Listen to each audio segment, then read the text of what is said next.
কোনো ইস্তফা আমি দিইনি। অভিমান হয়েছে, একটু দুঃখ লেগেছে, কষ্ট লেগেছে। যতদিন আমার ক্যারিয়ার রয়েছে, পলিটিক্যাল ক্যারিয়ার, আমি তৃণমূল কংগ্রেসের সাথেই থাকবো। এখন আমি বরানগরের ঘরে। আমি কোনো ইস্তফা দিইনি, না দিতে চেয়েছি, না আমি প্রকাশ করেছি যে আমি ইস্তফা দিতে চাই। এবার সব গুঞ্জন উড়িয়ে দিয়ে মুখ খুললেন অভিনেতা সায়ন্তিকা বন্দ্যোপাধ্যায়। দলের ভরাডুবির পর থেকে সায়ন্তিকার দীর্ঘ নীরবতা নিয়ে তৃণমূলের অন্দরে শুরু হয়েছে নানা কণাঘোষা। ঠিক সেই অবস্থায় সব জল্পনা কল্পনা উড়িয়ে দিলেন এই অভিনেত্রী। নির্বাচনের ফলাফলের পর রাজ্যের রাজনীতি যেমন রদবদল ঘটেছে, তেমনি আলোচনার কেন্দ্রে উঠেছে অভিনেত্রী সায়ন্তিকা বন্দ্যোপাধ্যায়।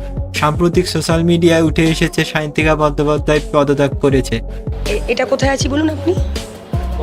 বরানগরে আছি তো? ঠিক করে বলুন, দর্শক দেখছি কিন্তু। বরানগরে আছি তো? আমার যদি ইস্তফা দিতে হয়, ওটা আমি সোশ্যাল মিডিয়াতে দেবো না, আমি দলের কাছে দেবো।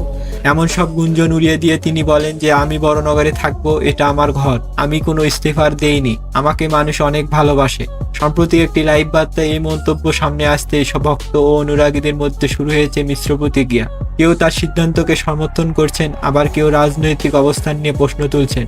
খবর অনুযায়ী নানান বিতর্ক মানসিকভাবে বিধ্বস্ত করে দিয়েছে সায়ন্তিকাকে। গুঞ্জন শোনা যাচ্ছে জনপ্রতিনিধি হিসেবে কাজ করার ইচ্ছে ও রাজনীতি করার ইচ্ছা আছে তার। সে রাজনীতির মধ্যেই থাকতে চায়, কোনো ভয় ভীতি উস্কানি এবং মার মুখে আচরণে সে ভয় পায় না, সে বড়নগরেই থেকে যেতে চায়। এই বিষয় নিয়ে রাজনৈতিক মহলে যে সমালোচনা শুরু হয়েছে তা সায়ন্তিকা সহজভাবে নিতে পারছে না। বিধানসভা নির্বাচনে দলের ভরাডুবি এবং রাজনৈতিক নানা বিতর্কের কারণে ভক্তদের একাংশ সায়ন্তিকার ক্ষোভ প্রকাশ করেছেন। এমনকি তাকে বুড়ি গামলা সায়ন্তিকা, মোটা মহিলা, চোর স্লোগান ছুড়ছে তার দিকে। তীব্র সমালোচনার মুখে পড়তে হয়েছে তাকে।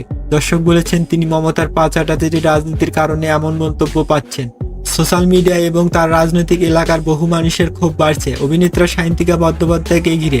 বিভিন্ন পোস্ট মন্তব্যে অনেকে দাবি করছেন তাকে আর এলাকায় ঢুকতে দেওয়া হবে না। কেউ কেউ কটাক্ষ করে গামলা সায়ন্তিকা বলেও মন্তব্য করছেন। স্থানীয়দের একাংশের অভিযোগ, গত কয়েক বছর ধরে রাজনৈতিক পরিস্থিতি নিয়ে তার অতিষ্ঠ হয়ে উঠেছিলেন, তাই এখন তারা নতুন রাজনৈতিক পরিবেশে শান্তিতে থাকতে চান, এমন মন্তব্য করে অনেকেই বলেন। দর্শকরা, ভিডিওটি ভালো লাগলে লাইক, কমেন্ট, সাবস্ক্রাইব করবেন। আমাদের পাশে থাকার জন্য ধন্যবাদ।